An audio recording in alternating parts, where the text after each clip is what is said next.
Do you believe in magic in a young girl's heart? Welcome once again to another episode of Any Questions with Reverend Dan Sire. And apparently the Loving Spoonful believe in magic in a young girl's heart. And apparently a lot of Christians believe in magic as well. Not specifically stated as magic, but a belief that God/Jesus/the Holy Spirit is capable of performing miracles, which seems to take on this kind of aura of magic. And I guess it stems from the traditional Christian understanding that God and Jesus are sitting together up in the sky, controlling the activities of the Holy Spirit, who apparently is flitting around earth, and all of them are capable of performing miracles, aka magic. Well, as you know, I struggle with this traditional understanding of God, and I also struggle with this understanding of miracles and magic. And I think in part it stems from a rather logical perspective. And I know when we're thinking about God, however we define God, it's difficult for us often to be logical. But still it seems that if God and Jesus and the Holy Spirit are in fact magicians, they're at best pretty spotty magicians. I mean, it seems that some people get what they pray for, ask for, and some people don't. And why is that? Well, the evangelical preachers have a good answer for this one, and it's faith, or your lack thereof. The reason that you don't get what you ask for, the reason that your prayers are not answered, is because you do not have enough faith. Which seems to me to be pretty convenient BS.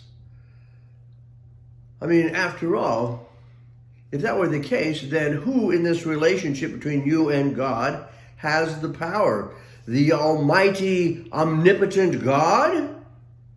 Or you? Well, it seems that you have the ultimate power. God is helpless in the face of your ability to have faith or not have faith. You are the one ultimately who controls the situation. And if you are the one who ultimately controls the situation, then God doesn't have very much in the way of magical powers. So this never made sense to me. So at best, because some people seem to get what they ask for and some people don't, at best, pardon me, at best, God seems to be a spotty magician. And again, the evangelical preacher has a way of talking this away. Pardon me, gosh. Peanuts. The evangelical preacher has a way of talking this away by explaining that you do not have enough faith. Now, mainline Christianity, of which my Lutheran denomination is a part, mainline Christianity has a different take on this rather capricious activity of the divine in giving some people what they want and denying it to other people. We claim it's a mystery. It's a mystery.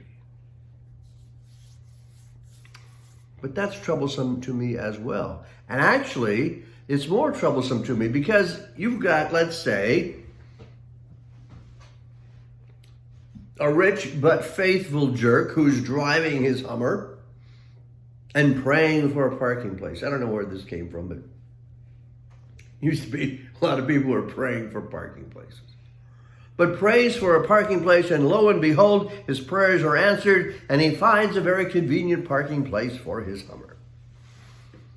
On the other hand, at the same time in a different part of the world, There's a young 7-year-old girl dying of cancer, and her faithful family and friends and church and community are fervently praying for her to get better. But alas, she dies a rather sad and miserable death of cancer. So, mainline Christian, why is this happening? Why does the rich jerk get a parking place and the young innocent girl dies of cancer? It's a mystery. It's a mystery, you see, don't you know? Mystery. Here's my thought on it. If the God you believe in is capable and seems to be determined to give the rich jerk a parking place and kill the young girl, then your God is not a spotty magician.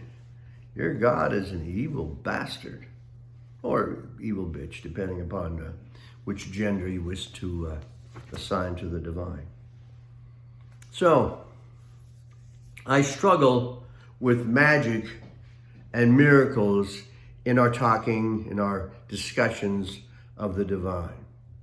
Now, having said that, there is a caveat. I don't pretend to know a lot about theology or God. None of us really does.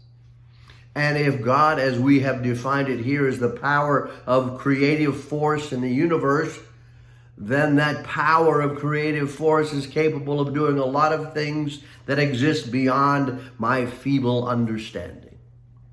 Because I have witnessed and I have personally experienced situations, circumstances that can only be explained through the possibility of some bizarre coincidence or some sort of divine intervention. Don't know why it happened the way it happened when it happened. It all seems very strange. So, is there a place for unexplained things happening in our life? Yes, there is. But can we claim that our traditional explanation of the divine, the God and Jesus in the sky and the Holy Spirit floating around, all of whom have the ability and are capable and do in fact perform magic, is that understanding a valid one of God? I don't think so. So where then does that leave us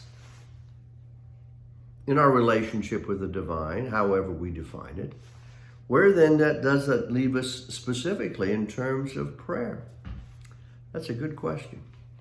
Let's talk about that next time as we meet. And in the meantime, if you've got questions or comments, please post them. Subscribe to the YouTube channel, share it with family and friends, and hit that notification bell so that the next time I waltz through your YouTube life, you'll be notified that there's a new video out there. So again, thanks for stopping in. And any questions?